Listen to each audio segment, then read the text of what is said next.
ሰላም ጤና ይስጥልን ክቡራን ተመልካቾቻችን ከኢትዮጵያ ኦርቶዶክስ ተዋሕዶ ቤተክርስቲያን የዕለቱን ዜና ቤተክርስቲያን ይዘንላችሁ ቀርበናል። ከዜናዎቹ ጋር አቤል አሰፋ አብሬያችሁ ቆያለሁ። ተከታተሉን። ቀዳሚ ወዳደረግነው ዜና እናልፋለን። በአዲስ አበባ ሀገረ ስብከት በገነተ ኢየሱስ ገነተ ማርያም ቤተክርስቲያን የጌታችን መድኃኒታችን ኢየሱስ ክርስቶስ የግዝረቱ በዓል መታሰቢያ በታላቅ ድምቀት ተከብሯል። ሰናይት ባንተ ያዘጋጀችውን ዘገባ ፈለጉሽ አሻግሬ እንደሚከተለው ታቀርበዋለች። በየዓመቱ ጥር 6 ቀን የሚከበረው የጌታችን የመድኃኒታችን የኢየሱስ ክርስቶስ የግዝረት መታሰቢያ በዓል በአዲስ አበባ ሀገረ ስብከት ፈረንሳይ ለጋሲዮን 41 ኢየሱስ እየተባለ በሚጠራው አካባቢ በሚገኘው በጥንታዊና በታሪካዊ ገነተ ኢየሱስ ገነተ ማርያም ቤተክርስቲያን በታላቅ ድምቀት ተከብሯል። በክብረ በዓሉ ላይ የሀገረ ስብከት የሥራ ኃላፊዎች እንዲሁም የወረዳ ቤተ ክህነት ልዩ ልዩ የሥራ ኃላፊዎች፣ የአድባራትና የገዳማት አስተዳዳሪ አባቶች፣ ካህናት፣ በርካታ ህዝበ ክርስቲያኖች ተገኝተዋል። ክብረ በዓሉን አስመልክቶ ትምህርተ ወንጌል የሰጡት የቀጸኔ ደብረ ሰላም መድኃኔዓለም ቤተክርስቲያን መምህር መጋቤ ሐዲስ ሄኖክ ፈንቴ ስሙን ኢየሱስ ብለው ጠሩት በሚል ርዕስ ወንጌል አስተምረዋል። ተወልደ ከመላይ ወአኮ ከመደም እንደ ደም አይደለም የተወለደው እንደ ላብ ነው ይላል። ይሄን ደግሞ እናጥ ነው። ክርስቲያኖች ደም ከሰውነታችን ሲወጣ አቁስሎ ምልክት አሳይቶ ሰንጥቆ ነው አይደል ከሰውነት የሚወጣው። ላብ ግን ወይም ወዝ የምንለው ከሰውነታችን ሲወጣ ሰውነታችን ሳያቆስል ነው። አቁስሎ ነው እንደ ሰውነታችን የሚወጣ በታተመ ፊት ላይ። አሁን ለምሳሌ ፀሐይ ነካስ ያረጋችሁ ላብ ከግንባራችሁ ይወጣል አይደል? በታተመ ፊት ላይ ቆዳ ሳይሰነጥቅ በህቱም ገጽ ላይ ላብ ይወጣል። ደም ቢሆን ግን ቆዳን ሰንጥቆ ምልክት አሳይቶ ነው አይደል? ክርስቶስ ከድንግል ማርያም የተወለደው እንደ ደም አይደለም። እንደ ምንድነው ማለት ነው? እንደ ወዝ። ወዝ በቆዳ ሰንጥቆ ሳይሆን ያለ ምልክት ያለ እትራት ከአካል እንደሚወጣ ሁሉ ክርስቶስም ማኅተመ ድንግልናዋን ሳይፈታ ከማን ተወለደ? ከድንግል ተወለደ ማለት ነው። እንግዲህ ይህ የተወለደው ዛሬ ምኑ ነው ማለት ነው? ባለ ግዝረቱ ነው። ወደ ግዝረት ቤት የሄደበት ነው። በተወለደ በ8ኛ ቀኑ እንደ ኦሪቱ ሕግ እንደ ኦሪቱ ሥርዓት ወደ ቤተ ግዝረት ይዘውት ሄዱ። ወደ ቤተ ግዝረት ይዘውት ሄደው ሳለ ገዛሪው ምላጩን ይዞ ቀረበ። ማን ነው? ስምዖን ይባላል። ለመገዘር ምላጩን ይዞ ሲቀርብ ኢየሱስ ክርስቶስን ለመገዘር በተዘጋጀ ሰዓት ከስምዖን እጅ ላይ ያለው ምላጩ ምን ሆነ? ውሃ ሆነና ቀለጠ ማለት ነው። ክርስቶስ ግን ሲታይ በራሱ የተገረዘው ነው ተገኝቷል። ምላጭ ከአካሉ ላይ አላረፈበትም። ለምን? ከዕለተ ዓርብ በፊት ቀድሞ ደሙ ምን ስለማይሆን ደሙ ስለማይፈስ። የደብሩ አስተዳዳሪ ቁሞስ አባ ገብረ ማርያም ወልደ ሳሙኤል በክብረ በዓሉ ላይ ለተገኙ ላገለገሉና ለተሳተፉ ሁሉ ምስጋና አቅርበዋል። እግዚአብሔር ደግሞ ለሚመጣው ዛሬ የመጡትን ለዛሬ ዓመት ደግሞ በእጥፍ ጨምረው እንዲያገለግሉ ዲሜጥና ሰጥቶ ያቆያቸው። ይህ አገልግሎት ደግሞ እንዲሰጥ በማድረግ መምህራኑ ከሩቅም ከቅርብም መጥተው አገልግሎቱን እንዲሰጡ በማድረግ ከኛ ጋር በመነጋገርና መመሪያ በመቀበል የቤተ ክርስቲያናችን ጉባኤ አርድእት የተባለ የዲያቆናት ማህበር ሙሉ የትራንስፖርቱንና የማስተባበር ስራውን በመፈጸም መምህራኑ እንዲገኙ ዋናውን ድርሻ ተወጥተዋል። ልጆቻችሁን ልብላችሁ አመስግኗቸው፣ እግዚአብሔርን አመስግኑላቸው። ምስፍንናን ከክህነት ማጣመራቸው በሚነገርላቸው በልዑል ራስ ካሳ ኃይሉ የተመሰረተውና ከ100 ዓመት በላይ ያስቆጠረው የደብሩን ጸበል ስፍራ ጨምሮ በርካታ የልማት ስፍራዎች እየተከናወነ ይገኛል። ለዚህ ታላቅ ደብር አገልግሎት ማስፋፊያ ህዝበ ክርስቲያኖች ተሳትፎ እንዲያደርጉና ለበርካታ ዓመታት ፈውስን እየሰጠ በሚገኘው ጸበል ድነትን እንዲያገኙ የደብሩ ሰበካ ጉባኤ ሊቀመንበር አቶ መሳይ ክንፉ ጥሪ አቅርበዋል። የሚደረጉ ገብሬ ታምራትን ፈውሶች እጅግ በጣም ብዙ ናቸውና ቦታዋ ላይ እየተሰጠ ያለው አገልግሎት ሳይቋረጥ የሚካሄድ ያለው የበረከት ስራ ሳይቋረጥ ፈውሷ ሳይቋረጥ የእመቤታችን አሁንም ዕለት ዕለት ብዙ ገቢረ ተአምራት እየተደረገ ነውና እንደተለመደው በየዓመቱ በ20 ታቦቷ ከዚህ ተነስታ 21 ነው ወደ መንበሯ የምትመለሰውና እዛ በዓል ላይ ከዋዜማው ጀምሮ ተገኝቶ ያለውንም እንቅስቃሴ ተመልክቶ አስራቱንም እግዚአብሔር የፈቀደለትን የበረከት ስራ ተሳትፎ ደግሞ እንዲመለስ በሰበካው ስም አደራ ለማስተላለፍ ሞክራለሁ። የስብከተ ወንጌል አገልግሎትም በስፋት የሚሰጥበት ደብር መሆኑ የተገለጸ ሲሆን ለሁለንተናዊ ልማቱ ህዝበ ክርስቲያኖች እንዲሳተፉ የደብሩ የስብከተ ወንጌል ክፍል ኃላፊ መጋቢ ሐዲስ ቀሲስ ንጉሱ አለሙ መልእክት አስተላልፈዋል። በወንጌል አገልግሎት እንግዲህ በወር ውስጥ እንግዲህ ከ8 በላይ ጉባኤዎችን እናዘጋጃለን። አንጋፋ ጉባኤያችን ወር በገባ በ6 ጠዋትና ማታ እንዲሁም ደግሞ ወር በገባ በ21 የእመቤታችን ጠዋትና ማታ እንዲሁም በአባታችን በጻድቁ አባታችን በአቡነ ተክለ ሃይማኖት ጠዋትና ማታና የአራቱን ሰንበታት አሉን በአንድ ወር ውስጥ ሁለቱን ሰንበታቶች እንግዳ በመጋበዝ ሰፊ ወንጌል አገልግሎት የተሰጠ ያለበት ቦታ ነው። እንግዲህ ቦታው እንደምታዩት ብዙ ልማት የሚፈልግ ብዙ ገቢ የሌለው እርዳታ የሚጠይቅ ነውና ይሄን መርሃ ግብር የሚከታተሉት ቤተሰቦቻችንም ማህበረሰባችንም ኦርቶዶክሳዊ የሆነ ሁሉ በዚህ ቦታ ላይ መጥቶ ትልቅ በረከት መቀበል እንዳለበት በአዲስ አበባ ሀገረ ስብከት የአስኮ ደብረ ገነት ቅዱስ ገብርኤል ካቴድራል ሰላምና ፍቅር የሰፈነበት አገልግሎት እንዲጠናከር ሚና ለተጫወቱት ለካቴድራሉ አስተዳዳሪና ዋና ጸሐፊ የምስጋና መርሃ ግብር አከናወነ። መምህር ጌታቸው በቀለ ተከታዩን ዘገባ አሰናድቷል።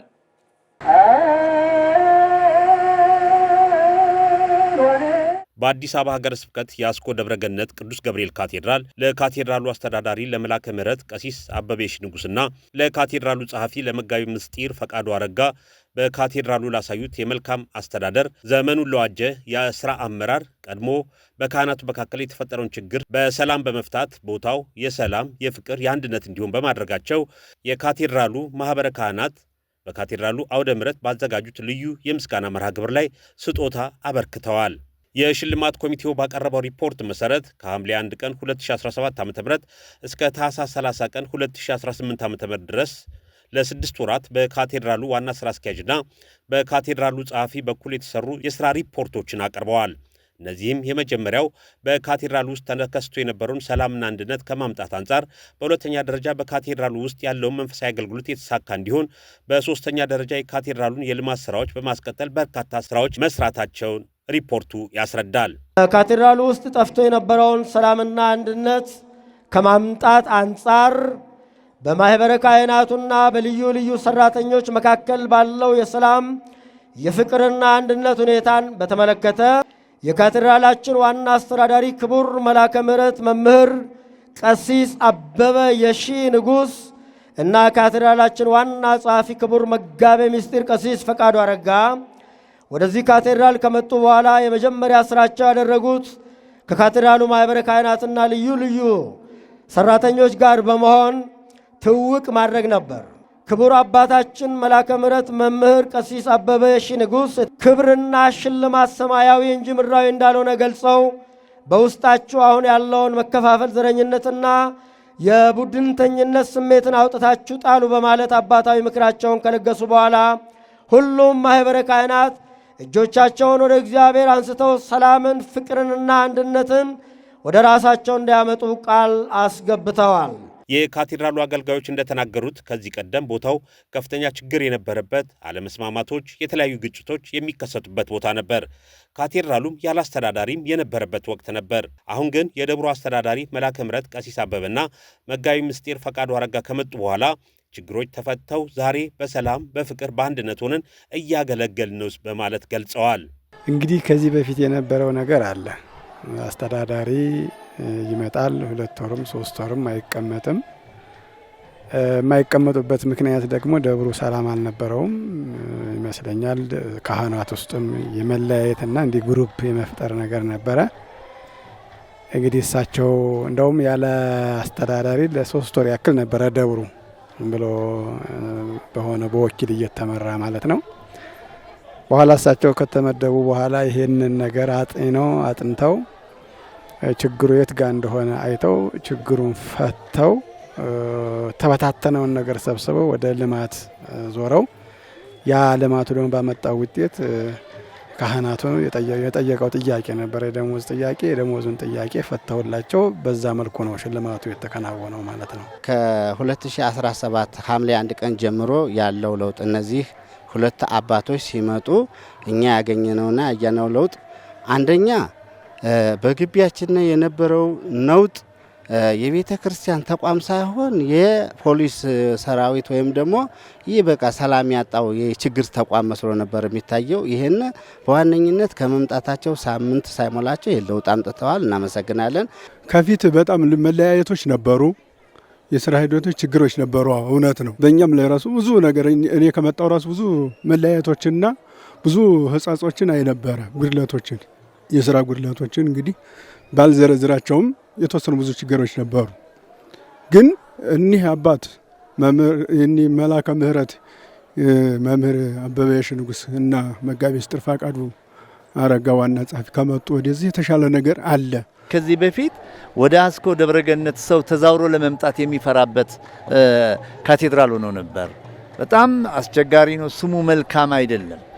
አሁን ግን መልካም የሆነ ነገር ስለታየ እነዚህን ሰዎች በ6 ወር መካከል ውስጥ ይህንን አይነት ነገር ላመጡ ሰዎች ማህበረ ካህናት ተሰብስበን እስቲ ብንሸልማቸውስ ብናመሰግናቸው በማለት ይህንን አንድ ላይ ተወያይተን ማህበረ ካህናቱ አጠቃላይ የካቴድራሉ የአስተዳደር ሰራተኞች ጭምር ተነጋግረን ይህንን የሽልማት ፕሮግራም ያደረግነው ሰላማችንን የደብሩን ስም በመቀየራቸው ነው። መላከ ብርሃን ቀሲስ አበበየሽ ንጉስ እንዳብራሩት እኛ የተሰጠን ኃላፊነት ነው የተወጣ ነው።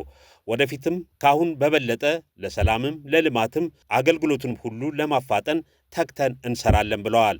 መላከ ምሕረት አክለውም የሥራ ኃላፊዎች እንዳንድ ልብ መካሪ፣ እንዳንድ ቃል ተናጋሪ ሆነን ምዕመናን ጠምቷቸው የነበረውን ሰላም አጥተውት የነበረውን ልማት ርቋቸው የነበረውን አንድነት ለማምጣት አሁንም ወደፊትም ከምዕመናን ጋር እየተነጋገርን ተባብረን በአንድነት እንሰራለን ሲሉ ገልጸዋል። እኛ የሰራን አልመሰለንም። እኛ ደግሞ የተሰጠን ኃላፊነት ነው የተወጣ ነው። በዚህ ልክ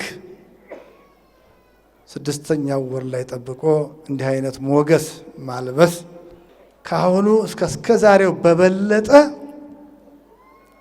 ሳናንቀላፋ ሳንተኛ ሳንደክም ለልማቱም ለሰላሙም ለመንፈሳዊ አገልግሎቱም ለማህበረ ምእመናኑም ሁሉ ነገር ለማፋጠን በቅዱስ ገብርኤል ስም ቃል እገባለሁ። ከኔ ጀምሮ ያላችሁ የሥራ ኃላፊዎች መጋቤ ምስጢርም እና መጋቤ ጥበብም የአስተዳደር ሰራተኞቹም ማህበረ ካህናት ጠቅላላ እንዳንድ ልብ መካሪ እንዳንድ ቃል ተናጋሪ ሆነን እስካሁን የአስኮ ምእመናን ጠምቶት የነበረውን ሰላም አጥቶት የነበረውን ልማት ርቆት የነበረውን አንድነት አሁንም ወደፊት ከምእመናኑ ጋር እየተነጋገር ከእናንተ ጋር ተባብረን እንዳንድ ልብ መካሪ እንዳንድ ቃል ተናጋሪ ሆነን ለማገልገል ቆርጠን ተነስተናል፣ ቃል እንገባለን። በመጨረሻም ለደብሩ አስተዳዳሪና ጸሐፊ፣ ለሰበካ ጉባኤ፣ ለስብከተ ወንጌል አባላት ስጦታዎች ተበርክተውላቸዋል። በሰበታ ምዕራፈ ቅዱሳን ቅድስት ሥላሴ በዓታ ለማርያምና አቡነ አረጋዊ አብያተ ክርስቲያናት የተሰራው አዲስ ሕንፃ ቤተ ክርስቲያን ተባርኮ ለአገልግሎት መብቃቱ እንዳስደሰታቸው የደብሩ አገልጋይ ካህናት ገለጹ።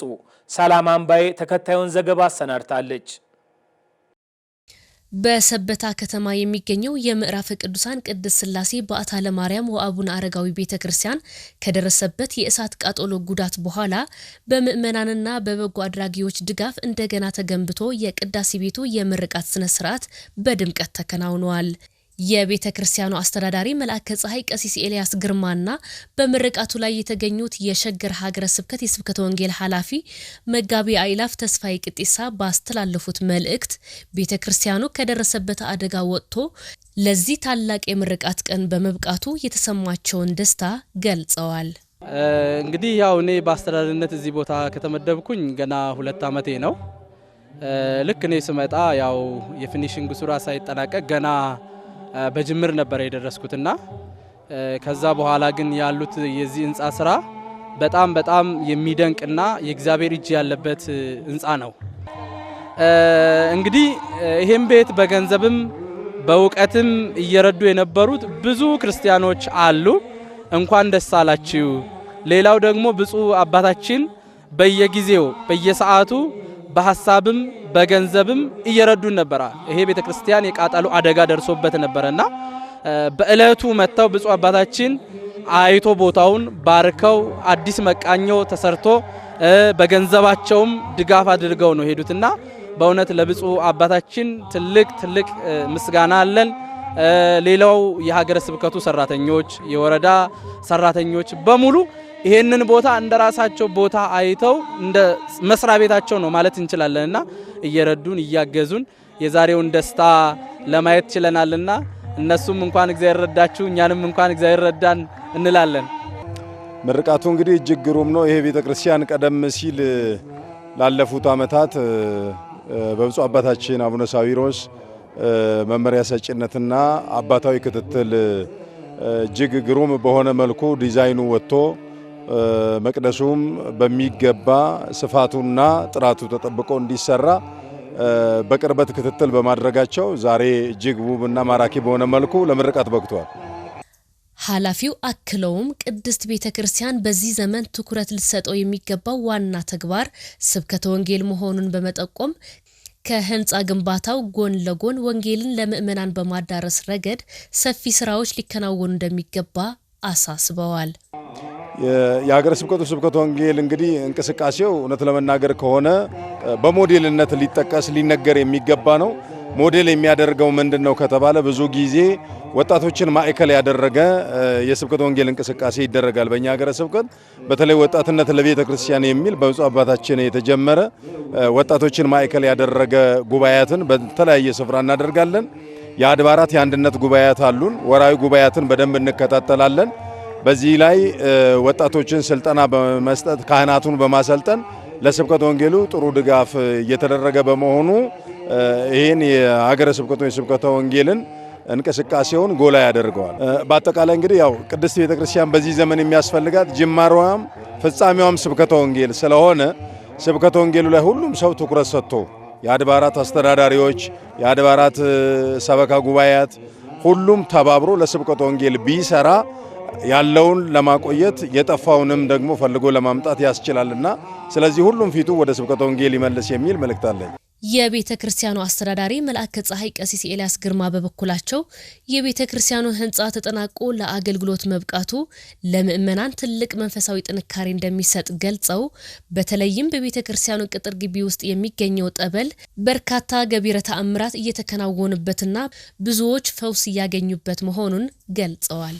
ያው ቤተ ክርስቲያን አሐቲ ናት ነው አንዲት ናትና በውጪም በውስጥም ያሉት ወገኖቻችን በጣም ለጸሎት ምቹ የሆነ ጸሎት የሚሰማበት ጸበሉ በጣም ገቢረ ተአምራት የሚያደርግበት ሙት ያስነሳ ጸበል ያለው ነው። የቅድስት ሥላሴ የአቡነ አረጋዊ በዓታ ለማርያም ሶስቱም የጸበል ቦታዎች ተአምራት የሚሰሩበት ነው። ዋነኛው እኛ የምንፈልገው ምእመናን ወደዚህ ቢመጡ ይህንን ድነት ቢካፈሉ፣ ሁለተኛ ላይ ደግሞ በተቻላቸው አቅም ሁላቸውም እቺን ቦታ የገንዘብም የሐሳብም ድጋፍ እንዲያደርጉልን ጥሪያችንን እናስተላልፋለን። እየተከታተላችሁ የምትገኙት ከኢትዮጵያ ኦርቶዶክስ ተዋሕዶ ቤተክርስቲያን ቴሌቪዥን ተሰናድቶ ወደ እናንተ የሚቀርበውን የዜና ቤተክርስቲያን ጥንቅራችን ነው። ከአዲስ አበባ ውጪ ወዳሉት ዜናዎቻችን እናልፋለን። በጉጂ ምዕራብ ጉጂ ቦረናና ሊበን ዞኖች ሀገረ ስብከት በሻኪሶ ከተማ የቅድስት ኪዳነ ምሕረት ህንጻ ቤተክርስቲያን በብፁዕ አቡነ ዜና ማርቆስ ቡራኬ ተባርኮ ለአገልግሎት በቃ። መልአከ አሚን መስፍን ገብረ ጻድቅ ከሻኪሶ ተከታዩን ዘገባ አሰናድቷል። በጉጂ ምዕራብ ጉጂ ቦረናና ሊበን ዞኖች ሀገረ ስብከት በሻኪሶ ከተማ የምትገኘው የሐመረኖ የቅድስት ኪዳነ ምሕረት ቤተክርስቲያን የቅዳሴ ቤት በዓል የተከበረ ሲሆን ታቦተ ሕጉ ከመንበረ ክብሩ ወጥቶ ዑደት በማድረግ ህዝቡን ከባረከ በኋላ የህንፃ አሰሪ ኮሚቴ ሪፖርት አቅርበዋል። ህንፃ አሰሪ ኮሚቴው የቤተክርስቲያኑ ህንፃ ግንባታ በተለያየ ፈተና ውስጥ አልፎ ለምርቃት ማብቃቱን በሪፖርታቸው ገልጸዋል። ወረዳ እስከ ሀገረ ስብከት ጽሕፈት ቤት ድረስ በመነጋገር ጥር 16 2007 ዓ.ም ታቦታቱ በታላቅ መንፈሳዊ ስነስርዓት ወደ ተዘጋጀላቸው መቃኞ ገብተው አገልግሎቱ ቀጥሎ ስራውን ቀደም ሲል ከነበረው በተሻለ ፍጥነትና ዲዛይን በማሻሻል ጭምር በመስራት ቀደም ሲል እንደተጠቀሰው ለተለያየ የቤተ ክርስቲያን አገልግሎት የሚውል የግራውንድ ክፍልና የቤተልሔም ስራ ተሰርቶ ለዛሬው ምርቃት ቢደርስም ሁሉም እንደሚያውቀው የቤተ ክርስቲያን ግንባታ ስራ አልጋ ባልጋ ሆኖ ይሰራል ማለት ዘበት ቢሆንም ፈተናውን በትዕግስት በማለፍ እና በመቻቻል ግጭቶች የሐሳብ ብቻ እንዲሆኑ ወደ ግለሰብ ግጭት እንዳይሻገሩ በማድረግ ጭምር የልማት ኮሚቴ ከሰበካ ኮሚቴ ጋር በመስማማት እና በመመካከር ከቦታው ምስረታ እስከ ህንፃ ማስመረቅ የቆየ ሲሆን የሰበካ ጉባኤ አባላትም ከ7 እስከ 8 ዓመት ጊዜውን ጉልበቱንና ገንዘቡን ሳይሰስት መቆየቱ ለዚች ቤተክርስቲያን ባለውለታ በመሆኑ ሊመሰገን ይገባል። በመቀጠልም ለህንፃ ቤተክርስቲያን መሰራት ከፍተኛ አስተዋጽኦ ላደረጉት ሽልማትና የምስጋና ሰርቲፊኬት ተበርክቶላቸዋል። ብፁዕ አቡነ ዜና ማርቆስ የጉጂ ምዕራብ ጉጂ ቦረናና ሊበን ዞኖችና የምዕራብ አርሲ አህጉረ ስብከት ሊቀ ጳጳስ አባታዊ መልእክት ቃለ ምዕዳንና ቡራኬ የሰጡ ሲሆን ለብዙ ዘመናት ወጥታችሁ ወርዳችሁ ይህንን የመሰለ ህንፃ ቤተክርስቲያን በመስራታችሁ እንኳን ደስ አላችሁ በማለት መልእክታቸውን አስተላልፈዋል። መስጠትና መናገር መስራት ብቻ አይደለም፣ ማሰብም አድካሚ ነው። የሐሳብ ውጤት ንግግርን ያመጣል። የመነጋገር ውጤት ስራን ያመጣል። የስራ ውጤት ገነት መንግስት ሰማያትን ያስወርሳል። እንዲሁ ድንገት ተነስቶ ከእንቅልፍ ተቀስቅሶ የሚገኝ ጥቅማ ጥቅም የለም። ገበሬውንም፣ ነጋዴውንም፣ መምህሩንም፣ ጸሎተኛውንም፣ ባህታዊውንም፣ ሃይማኖተኛውንም፣ ቀዳሽ ካህኑንም፣ ሊቃውንት አመስጋኞችንም አይተናቸዋል። በብዙ ውጣ ውረድ፣ በብዙ ድካም፣ በብዙ ጻማ ወድካም ሀለወነ ነባአ ለመንግስተ እግዚአብሔር ነው ሐዋርያው ቅዱስ ሉቃስ ያለን። በብዙ ውጣ ውረድ፣ በብዙ ድካም፣ በብዙ ልቅሶ፣ በልቅሶ ዋይታ፣ በብዙ ሐዘንና ጭንቀት፣ በብዙ መከራ ወደ እግዚአብሔር መንግስት እንገባ ዘንድ አለን ነው ያለን። ብፁዕነታቸው አያይዘውም መነጋገር መስራችን ውጤታማ እንድንሆን ያደርገናል። ስለዚህም በመወያየት በመነጋገር አብያተ ክርስቲያናትን በማነጽ ለአገልግሎት እንዲበቁ ማድረግ ይገባናልም ብለዋል። ጌታችን መድኃኒታችን ኢየሱስ ክርስቶስ ለእመቤታችን ቃል ኪዳን በገባላት መሰረት ለእናንተም ለሰራችሁትና ለደከማችሁት ስራ የቃል ኪዳኗ ተሳታፊ ያድርጋችሁ በማለት አባታዊ መልእክታቸውን አስተላልፈዋል። ጉልበት ያላቸው፣ ሀብት ያላቸው፣ ሙያ ያላቸው ኢንጂነሮች ወይም ደግሞ በሀገራችን መሐንዲሶች በምህንድስና ስራ ላይ የተሰማሩ ቀይሰው ህንፃውን ከመሰረት ከጉልላት አድርሰው በሙያቸው በደከሙበት ጥረታቸው፣ ባለሀብቶች በሀብታቸው ሲደክሙ ቀዝቃዛ ውሃ አምጥቶ የሰጠም፣ ለመስጠት አስቦ የተናገረም፣ ሳይሞላለት ቀርቶ በውስጡ አስቦ ተጨንቆ የተወውም እግዚአብሔር በማይጠፋው በወርቀ ደሙ በዛ በሰማይ ምሰሶ ጽፎ ገነት መንግስት ሰማያትን ያወርሰዋል። ክብርና ምስጋና ለሱ ይግባው። እንደታየውም ህንፃ ደግሞ ህንፃ ቤተ መቅደስን አሳነጻችሁ። ቤትሽን የሰራ ያሰራ ነው፣ ያነጸ ያሳነጸ ነው፣ የሰጠ ያሰጠ ነው፣ የተማረ ያስተማረ ነው፣ የተረዳ ያስረዳ፣ የሰማ ያሰማ ስለሆነ ያየ ያሳየ ስለሆነ በዚህ ሁሉ ቃል ኪዳኑ ትልቅ የተሰጣት የእመቤታችን ተቀርቶ የማያልቅ ከአባይ ይልቅ የውቅያኖስ ባህር ስለሆነ በዚህ ሁሉ በመሳተፋችሁ ቤዛዊተ ዓለም ቅድስት ድንግል ኪዳነ ምሕረት የእናንተንም ልባችሁን፣ ሐሳባችሁን፣ ዕውቀታችሁን፣ ሀብታችሁን፣ ጤናችሁን ከኃጢአት ብቻ በቀር የጎደለባችሁን ሁሉ ድንግል ትሙላላችሁ። በሌላ መልኩ በስራ ሂደት ላይ የሀሳብ ልዩነቶች፣ ግጭቶችና አለመግባባቶች ቢኖሩም ይቅርታ በመደራረግ በመጠያየቅ ከጌታችን በተማርነው መሰረት ልናደርገው ወይም ልንጓዝ ይገባል በማለት አባታዊ መልእክታቸውን አስተላልፈዋል። መታረቅ ከሌለ፣ ይቅርታ ከሌለ፣ ምህረት ከሌለ ምህረትን ማግኘት አይቻልም። ጸሎትከ ወምጽዋትከ፣ ምጽዋትህ የሰጠው ለነዳያን፣ ጸሎትህ የጸለይከው የለመንከው ወደ እግዚአብሔር ፊት ደርሷል። ከመንበረ ጸባኦት ከቅድስት ሥላሴ ፊት ተገኝተዋል፣ ታይተዋል፣ ተመዝግበዋል፣ ተመስክረዋል። ባሕቱ አሐቲ ተፈተካ፣ ነገር ግን አንዲት የምትቀርህ ነገር አለች። ሊቀ ሐዋርያት ቅዱስ ጴጥሮስ በናሄሰ ኢዮጴ አለልህ፣ ሂድና ጠይቅ ይነግርሃል ነው የተባለ ቆርኔሌዎስ። እኔና እናንተስ ከዚህ ነፃ ነን? ጠይቀናል፣ ተረድተናል፣ አውቀናል፣ አይተናል፣ ተመልክተናል፣ ትተናል? ካልተውን አይሆን። ይቅርታ ማድረግ፣ ምሕረት ማድረግ፣ መደማመጥ፣ መታረቅ፣ መተው ከሌለ ግን 100 ጊዜ አይደለም በሚሊዮን የሚቆጠር ከቁጥር ውጭ እስኪሆን ድረስ ህንፃዎችን ብንገነባቸው ህንፃዎቹ ምድራዊ ይሆኑና ሰማያትን የማያስወርሱ ለገነት ለመንግስት ሰማያት የማያበቁን ይሆናሉ። አምላካችን ክርስቶስም ይቅር ብትሉ ይቅር እላችኋለሁ፣ ይቅር ባትሉ ግን ይቅር አልላችሁም ነው ያለ። በመጨረሻም በብፁዕነታቸው ቃለ ምዕዳንና ቡራኬ የበዓሉ መርሐ ግብር ፍጻሜ ሆነዋል። በተያያዘ መነጋገር በስራችን ውጤታማ እንድንሆን ያደርገናል ሲሉ ብፁዕ አቡነ ዜና ማርቆስ ገለጹ። ብፁዕነታቸው መልእክቱን ያስተላለፉት የሻኪሶ ሐመረኖ ቅድስት ኪዳነ ምሕረት ቤተክርስቲያን የቅዳሴ በዓል በተከበረበት ዕለት ነው። መልአከ አሚን መስፍን ገብረ ጻዲቅ በጉጂ ምዕራብ ጉጂ ቦረናና ሊበን ዞኖች ሀገረ ስብከት በሸኪሶ ከተማ የቅድስት ኪዳነ ምሕረት ቤተክርስቲያን በብፁዕ አቡነ ዜና ማርቆስ የጉጂ ምዕራብ ጉጂ ቦረናና ሊበን ዞኖች የምዕራብ አርሲ አህጉረ ስብከት ሊቀ ጳጳስ ቡራኬ ተባርከዋል። በመርሐ ግብሩ ላይ የአዶላ ወረዳ ስራ አስኪያጅ መጋቤ ተአምር ሃይማኖት ደኑ፣ ካህናትና ዲያቆናት፣ የሸኪሶ ከተማ ከንቲባ አቶ ፍሮምሳ ኢዴማ፣ አቶ አብዱራሺድ አደም የብልጽግና ፓርቲ ኃላፊ፣ ሌሎች የመንግስት ባለስልጣናት፣ አባገዳዎችና ሀደ ስንቄዎች ሞተረኞች በተገኙበት በብፁዕነታቸው ሸኪሶ ከተማ ሲገቡ ደማቅ አቀባበል አድርጎ የከተማው መስተዳድሩ ለብፁዕነታቸው በከንቲባው አማካኝነት ሽልማት አበርክቶላቸዋል። የከተማው ከንቲባ ለብፁዕነታቸው የእንኳን ደህና መጡ መልእክት ያስተላልፉ ሲሆን ብፁዕነታቸው ህዝባቸውን ለማገልገል በመምጣታቸው በጣም ደስ ብሎናል በማለት ተናግረዋል። አባ ገዳ ገናሌ አጋ በበኩላቸው ለብፁዕነታቸው የእንኳን ደህና መጡ መልእክት ካስተላለፉ በኋላ የኢትዮጵያ ኦርቶዶክስ ተዋሕዶ ቤተክርስቲያን ሃይማኖት ሰላም፣ አንድነትና ፍቅርን የምትሰብክ መሆኗን በመናገር ሸኪሶ ከተማ የልማት ሀገርም ናት ብለዋል።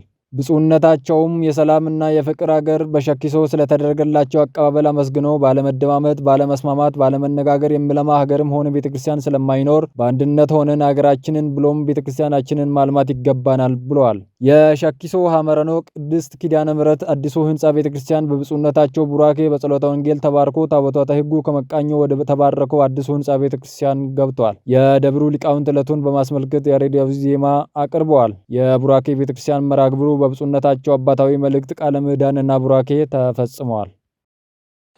ብፁዕ አቡነ ሳዊሮስ የመንበረ ፓትርያርክ ጠቅላይ ቤተ ክህነት ዋና ስራ አስኪያጅ፣ የሸገር ከተማና የደቡብ ምዕራብ ሸዋ ሀገረ ስብከት ሊቀ ጳጳስ ስብከተ ወንጌልን ተደራሽ ለማድረግ እያበረከቱ ያለው አስተዋጽኦ ለገጠሪቱ ቤተ ክርስቲያን ተስፋ ነው ሲሉ የበች ወረዳ ቤተ ክህነት ዋና ስራ አስኪያጅ መልአከ ምሕረት ቀሲስ ተሾመ ኃይሉ ገለጹ።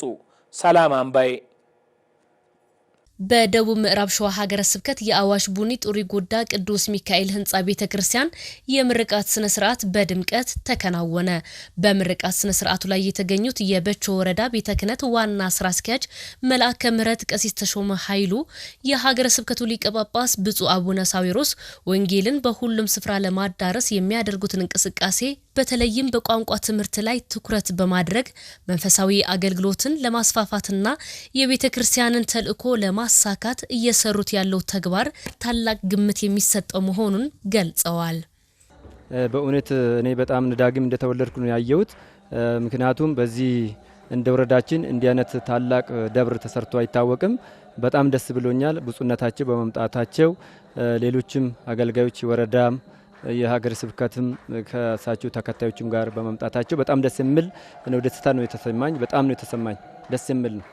እግዚአብሔር ይመስገን ጥሩ ነው። አሁን ላይ ሁሉም ስብከተ ወንጌሉን በሀገረ ስብከቱና በብፁዕ አባታችን መመሪያ ሰጭነት ሀገረ ስብከት ወረዳችን ያለው እንቅስቃሴ በጣም ጥሩ ነው። በየቋንቋቸው ህዝባችን በገጠር ውስጥም በከተማ ውስጥ ያሉት ስብከተ ወንጌል በማታም በሰርክ ጉባኤም በዚህ በክብረ በዓላትም ሁሉ በጣም ደስ በሚል ሁኔታ በቋንቋቸው የሚማሩት ህዝበ ክርስቲያን እየተማሩ ነውና በጣም ደስ ይላል። በእለቱ በምርቃቱ ላይ የተገኙት መምህር ሰለሞን በበኩላቸው የህንጻ ቤተ ክርስቲያኑ ግንባታ ተጠናቆ ለአገልግሎት በመብቃቱ የተሰማቸውን ደስታ ገልጸዋል። የህንጻው ግንባታ እንዲህ እንደምናየው እንደው መቼም ሲያልቅ መቼም ደስ ይላል። ብዙ ጠውረዶች ነበሩ። በመሀልም ያው ትንሽ የኮቪድ ችግር ነበረ። በሱ ምክንያት ትንሽ ጎተተን። ከሱ በኋላ ደግሞ ትንሽ በነበሩት አካባቢው ላይ የጸጥታ ችግር ስለነበረ በዛ ምክንያት ነገሮችን ቶሎ አስተካክለን ለመጨረስ አልቻለም። እግዚአብሔር ፈቅዶ ግን ዛሬ ላይ እዚህ ደርሰናል። ከምንም በላይ እግዚአብሔር የተመሰገነ ይሁን። እግዚአብሔር ታላቅ አባት ነው ለዚህ ዕለት ያደረሰን፣ ብንወድቅም እያነሳን፣ ይልቁንም ደግሞ በቸርነቱ ከብዙ ቦታ ላይ ሰብስቦን ነው የተገናኘ ነውና ያ የወንድምነት ፍቅር ደስ የሚያሰኝ ነበር። እንደገና ሙያ እውቀቱ ያላቸው አገልጋዮች ይልቁንም ግንባታውን በተመለከተ አማካሪን በተመለከተ ህንፃ ግንባታውን ለህንፃውም የሚያስፈልጉትን ነገሮች ብዙዎች ወንድሞችና እህቶች ተባብረውን ውጭ ያሉም አገር ውስጥም ያሉ ተባብረውን ለዚህ በቅተናል። በያሉበት ቦታ ሁሉ እግዚአብሔር በያሉበት ቦታ ይባርካቸው፣ በረከቱን ያብዛላቸው፣ ረድኤቱን ያብዛላቸው። የቤተ ክርስቲያኑ ህንፃ ምርቃት በሀገረ ስብከቱ እየተከናወነ ያለውን የልማትና የስብከተ ወንጌል አገልግሎት እንቅስቃሴ አንዱ አካል መሆኑን በስነ ስርዓቱ ላይ ተገልጿል። ህንፃው ቤተ ክርስቲያኑ በጣም በጠውረድ ነው የተሰራ። በእውነት በህዝበ ክርስቲያን በእናቶቻችንና በዚህ በባዕድ ሀገርና በአዲስ አበባና በዚህ በተወላጁ ነው የተሰራው። ህንፃው በጣም ቆሞ ነበረ በመሃል በዚህ በነባራዊ ሁኔታ። አሁን ግን እግዚአብሔር ይመስገን በአዲሱ ሰበካ ጉባኤ እና በዚህ በአባታችን በዚህ ካህናት ተወካይ ደግሞ የሰበካ ጉባኤ ሰብሳቢ በሆኑት በምህረት ታደሳ ብርታትና ባሉ ሰበካ ጉባኤና በስምርት ቤት በሰበካ ጉባኤም በእኛ ወረዳ ያሉት ሰራተኞች ጥረት ዛሬ ላይ ደርሶ በመመረቁ በጣም ደስ ብሎኛል። እንኳን ደስ አላችሁ ኢትዮጵያ ኦርቶዶክስ ተዋሕዶ በሙሉ ብዬ መልእክቴን አስተላልፋለሁ። እግዚአብሔር ይስጥልን። እሺ፣ ስሜ መምህር ሰለሞን ተፈራ እባላለሁ። በዚህ ቤተክርስቲያን ከእስትንፋሰ ክርስቶስ ማህበርተኞች ጋር በመሆን አንድ ላይ ሆነን በ2004 ዓመተ ምህረት መሰረት ተጣለ። እግዚአብሔር ፈቅዶ ለዛሬው ዕለት አደረሰን። ብዙ ችግሮች ነበሩ። እነኛን ችግሮች አልፈን በአካባቢው ላይ ሰንበት ትምህርት ቤት በደንብ ተዋቅሮ አገልግሎት እንዲፈጽም ከህፃናት ክፍል ጀምሮ ማዕከላውያን አሉ፣ ወጣቶች አሉ። መጀመሪያ በሰንበት ትምህርት ቤቱ ላይ ነው ስራ የጀመርነው። ከዛ በኋላ ህንፃ ቤተ ክርስቲያኑን እየሰራን በተጓዳኝ ደግሞ ሰንበት ትምህርት ቤቱን ማጠናከር፣ አገልግሎት ማስፋት፣ እንደገና ደግሞ ከዚሁ ከሀገሩ ተወላጆች አገልጋዮች ይልቁንም ከዲቁና ጀምሮ እስከ ቅስና ዛሬ ላይ እያገለገሉ ያሉት ካህናቶች የዚሁ አካባቢ ተወላጆች ተምረው እንዲማሩ መሰረት ጥለን ይልቁንም ወደ ገዳም ሁሉ ሄደው ትምህርቱን ተምረው ለአገልግሎት እንዲበቁ ክህነቱን እንዲያገኙ እና እግዚአብሔር ፈቅዶ ደግሞ ለዛሬው ዕለት ሁሉም እነሱ አገልጋዮች ሆነው ዲያቆናትም ካህናትም ቀዳሽም ሆነው እንዲያገለግሉ እግዚአብሔር ረድቶ ለዚህ ዕለት ደርሰናል። በመጨረሻም ዜና እረፍት። በደብረ ሮሃ ቅዱስ ላሊበላና ቅዱስ ሀርቤ አብያተ ክርስቲያናት ለበርካታ ዓመታት በመምህርነት ሲያገለግሉ የቆዩት ርዕሰ ደብር የኔታ ገብረ መስቀል ታደሰ ከዚህ ዓለም ድካም አረፉ። መጋቤ ምስጢር ሳህሉ አድማሱ የህይወት ታሪካቸውን እንደሚከተለው አሰናድቶታል። ርዕሰ ደብር የኔታ ገብረ መስቀል ታደሰ በ1932 ዓ.ም ከአባታቸው ከአቶ ታደሰ ገዛኸኝና ከእናታቸው ከወይዘሮ አበራሽ ጀመረ በደብረ ሮሃ ቅዱስ ሀርቤ ደብር ተወለዱ። የኔታ ገብረ መስቀል ታደሰ በ14 ዓመታቸው በመቄት ወረዳ ቤተ ክህነት እመምዑዝ ቅድስት ኪዳነ ምሕረት ገዳም የጀመሩትን የአብነት ትምህርት በተለያዩ ስመጥር ሊቃውንት ዘንድ በመዘዋወር መማራቸውን የመጀመሪያ የቅኔ ትምህርታቸውን በጥንቱ የእጁ አውራጃ ደቦት ቅድስት ማርያም ደብር ከመምህር ወልደ ሰንበትና በላስታ አውራጃ ኩልመስክ ቅዱስ ሚካኤል ደብር ከመምህር ወልደ ትንሣኤ ማጥናታቸውን በኋላም የአዴል ባዴላ አቡነ ሳሙኤል ደብር መምህር ከሆኑት ከመምህር ይትባረክ አወቀ በመቀኘት የሊቅነት ማዕረግ ላይ በመድረሳቸው ቅኔን ከነአገባቡ ተምረው ማስመስከራቸውን ዜና መዋዕላቸው ያስረዳል። ሊቁ የኔታ ገብረ መስቀል ታደሰ ከ1961 ዓ.ም ጀምሮ ከ50 ዓመታት በላይ በታላቁና በጥንታዊው በደብረ ሮሃ ቅዱስ ሀርቤ ገብረ ማርያም ቤተ ክርስቲያን በመምህርነት እያገለገሉ የቅኔ ጉባኤ መስርተው ወንበር ዘርግተው ደቀ መዛሙርትን አብዝተው በማስተማር በርካታ የቤተ ክርስቲያን ሊቃውንትን አፍርተዋል። በላስታ ዛውጌ ነገሥታትና በአካባቢው ታሪክ ዙሪያ ከ400 በላይ ገጽ ያለው ረቂቅ የታሪክ ሰነድ ለቅድመ ሕትመት ያደረሱ ሲሆን ነገር ግን አረፍተ ዘመን እንደገታቸው የዜና ቤተ ክርስቲያን ዝግጅት ክፍል ይጠቁማል። ሊቁ የኔታ ገብረ መስቀል ታደሰ ከትዳር አጋራቸው ከወይዘሮ ያለምወርቅ አዱኛ 6 ወንዶችና 4 ሴቶች ልጆችን ያፈሩ ሲሆን ባደረባቸው ሕመም በሕክምና ሲረዱ ቆይተው በተወለዱ በ86 ዓመታቸው ጥር 2 ቀን 2018 ዓመተ ምህረት ከዚህ ዓለም ድካም አርፈዋል። የቀብር ሥርዓታቸውም ተወልደው ባደጉበትና ባገለገሉበት በታሪካዊውና በታላቁ ደብር በደብረ ሮሃ ቅዱስ አርቤ ቤተ ክርስቲያን ቅዳሜ ጥር 2 ቀን 2018 ዓመተ ምህረት የደብረ ሮሃ ቅዱስ ላሊበላና የደብረ ሮሃ ቅዱስ አርቤ ሊቃውንት፣ ቀሳውስት፣ ዲያቆናትና ምዕመናንና ቤተሰቦቻቸው እንደዚሁም ወዳጅ ዘመዶቻቸው በተገኙበት ተፈጽመዋል። ከኢትዮጵያ ኦርቶዶክስ ተዋሕዶ ቤተክርስቲያን የብዙሃን መገናኛ ስርጭት አገልግሎት ድርጅት ኢኦቲሲ ቲቪ ለሰዓቱ ያሰናዳ ነው የዜና ቤተክርስቲያን ጥንቅራችን ይህንን ይመስል ነበር። መርሃ ግብራችንን በሳተላይት ቴሌቪዥን በኢትዮሳትና በዲኤስቲቪ እንዲሁም በዲጂታል ሚዲያ ገጾቻችን በዩቲዩብ፣ ፌስቡክ እና ቴሌግራም እንዲሁም በሌሎች የማህበራዊ ሚዲያ ትስስር ገጾች #ኢኦቲሲቲቪ እያላችሁ እንድትከታተሉ ግብዣችንን እናቀርባለን። በዚሁ አጋጣሚ የቤተክርስቲያናችሁን የዲጂታል ሚዲያ ገጾች #ኢኦቲሲቲቪ እያላችሁ ላይክ፣ ሰብስክራይብ እና ሼር እንድታደርጉ ጥሪያችንን እናቀርባለን። ለሰዓቱ ያሰናዳነው የዜና ቤተክርስቲያን ጥንቅራችን ይህንን ይመስል ነበር። ከቀሪ የኢትዮጵያ ኦርቶዶክስ ተዋሕዶ ቤተክርስቲያን ቴሌቪዥን መርሃ ግብራት ጋር አብራችሁ ቆዩ። ሰላም።